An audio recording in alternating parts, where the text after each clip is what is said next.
भारत का प्राचीन इतिहास। हिंद यवन इंडो ग्रीक आक्रमण। हिंद यवन शासक मिलिंद मेनांडर के विषय में सूचना हमें बौद्ध विद्वान नागसेन के मिलिंद पन्हो तथा क्षेमेंद्र कित्र अवदान कल्पलता से प्राप्त होती है।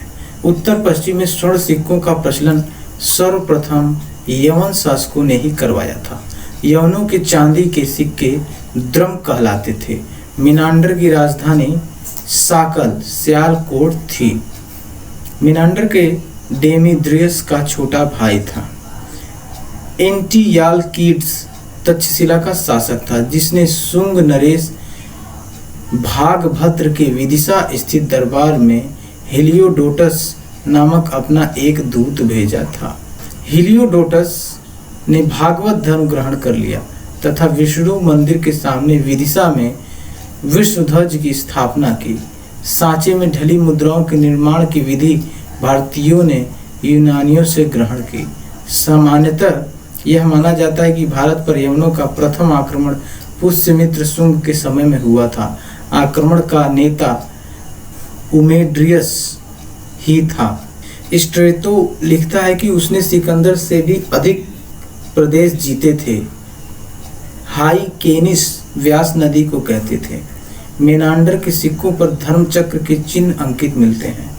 धातुगर्म मंजूषा अभिलेख में वियक मित्र तथा विजय मित्र नामक उसके राज्यपालों का उल्लेख मिलता है, जो स्वात घाटी में शासन करते थे। अवदान कल्पलता क्षेमेंद्र। इंडो ग्रीक लेखकों ने ही सर्वप्रथम अपने सिक्कों पर लेख उत्कीर्ण करवाया था। भारतीय ग्रंथों में ज्योतिष के 5 सिद्धांत मिलते हैं।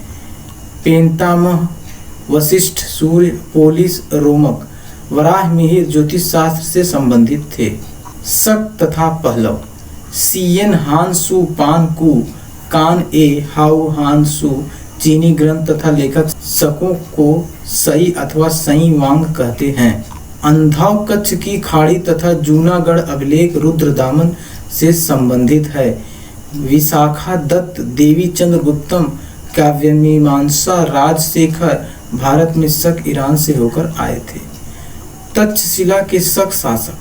तक्षशिला के प्रासंगिक शक शासकों में मेउस का नाम सर्वप्रथम और तक्षशिला उसकी राजधानी थी। वह भारत का प्रथम शक विजेता था।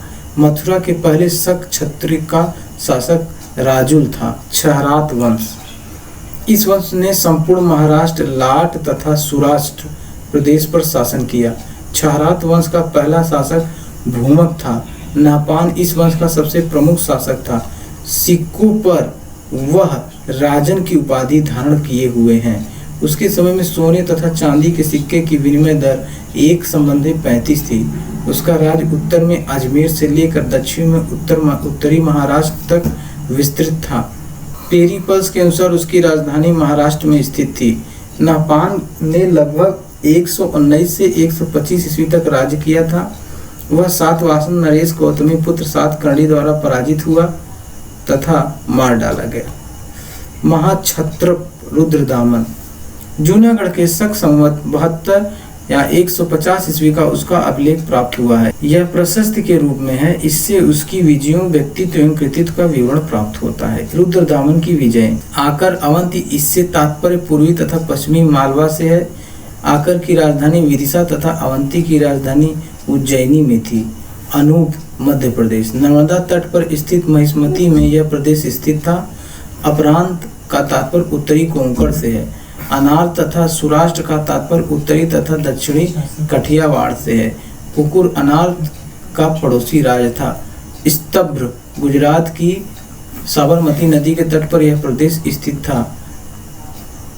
मरु मारवाड़, सिंध, सौवीर तथा निषाद। जूनागढ़ अभिलेख से पता चलता है कि उसने दक्षिण के स्वामी सातकर्णी को 2 बार पराजित किया। यह पराजित नरेश वशिष्ठ पुत्र पुलुमवी था।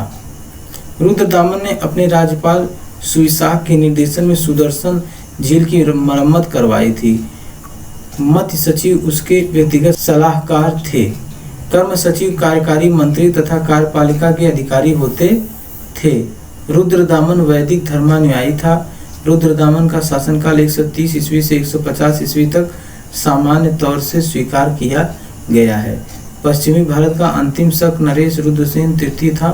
गुप्त नरेश चंद्रगुप्त द्वितीय 375 से 450 ईस्वी ने इसे परास्त कर पश्चिमी भारत से शक सत्ता का उन्मूलन कर दिया। जूनागढ़ गुजरात में स्थित है। जूनागढ़ अभिलेख गुजरात के जूनागढ़ से प्राप्त एक महत्वपूर्ण अभिलेख है। जिस शिला पर यह उत्कीर्ण है उसी पर अशोक के 14 प्रज्ञापनों की एक प्रति तथा स्कंदगुप्त के 2 लेख भी खुदे हुए हैं। यह शुद्ध संस्कृत भाषा तथा ब्राह्मी लिपि में लिखा गया है। पार्थियन साम्राज्य का वास्तविक संस्थापक मित्रवात प्रथम था, 171 से 130 ईसा पूर्व। गोंडोकर्नीज पहला वंश का सर्वाधिक शक्तिशाली राजा था। उसने लगभग 20वीं ईस्वी में शासन किया था। आर्यमन नहपान का अमात्य था। ऋषभदत्त नहपान का दामाद था। उसके अभिलेख नासिक तथा कार्ले से मिलते हैं। नासिक तथा पूना अमीलों को नहपान ने सातवाहनों से जीता था। पेरीपल्स के अनुसार नहपान की राजधानी मिन्नार, भड़ौच तथा उज्जैन के बीच स्थित थी। नहपान ने लगभग 119 से 125 ईस्वी तक शासन किया था। प्रणय पुण्यकर, विष्ट बेगार, मति सचिव, सलाहकार, कर्म सचिव, कार्यकारी मंत्री। तख्तेबाई अभिलेख पहला शासक गोंडा कर्नौज से संबंधित है। गुप्तों के उदय से पूर्व भारत की राजनीतिक दशा। नागवंश कुषाणों के पतन के बाद मध्य भारत तथा उत्तर प्रदेश के भूभागों पर नागवंशों का उदय हुआ। गंगा घाटी में नागवंश के विनाश का श्रेय पुराणों से पता चलता है कि पद्मावती, मथुरा तथा कांतीपुर में नागवंशों का शासन था। पद्मावती की पहचान मध्य प्रदेश के पद्म पवैया नामक स्थान से की गई है। पद्मावती के नाग लोग भार शिव कहलाते थे। समुद्रगुप्त के समय पद्मावती में भारा शिव नागवंश का शासक नागसेन था। मौखरी वंश के लोग वैदिक धर्म के पोषक थे। वाकाटक राजवंश की स्थापना 3री शताब्दी ईस्वी के मध्य विंध्य शक्ति ने की थी। वाकाटकों का साम्राज्य विंध्य पर्वत के उत्तर में पूर्वी मालवा तक विस्तृत था। समुद्रगुप्त के समय में पल्लव वंश का शासक विष्णुगोप था। अमीर वंश का संस्थापक ईश्वर सेन था, जिसने 248 से 249 ईस्वी के लगभग कल चुरचेदी की स्थापना की। इक्ष्वाक वंश के लोग कृष्णा गुटूर क्षेत्र में शासन करते थे। पुराणों में उन्हें श्री पर्वती एवं आंध्रभृत्य कहा गया है। इस वंश का संस्थापक श्री शांतमूल तथा उसने अश्वमेध यज्ञ भी किया था। वह वैदिक धर्म का अनुयायी था। इक्ष्वाक लोग बौद्ध मत के पोषक थे। इक्ष्वाकुओं की राजधानी नागार्जुन कोंडा में थी। पाणिनि ने यौधेयों को आयुधजीवी संघ कहा है। वाकाटक, कंदव और गंग शासक ब्राह्मण थे। कदम्ब नरेश धर्म महाराज एवं धर्म महाराजाधिराज की उपाधियां धारण करते थे। तालगुंड मैसूर मेधा तिथि मनुस्मृति के टीकाकार हैं। शंकराचार्य अद्वैतवाद के प्रणेता थे। उनका समय 781 से 820 ईस्वी माना जाता है। कौमुदी महोत्सव में लिच्छवियों को मरीच कहा गया है।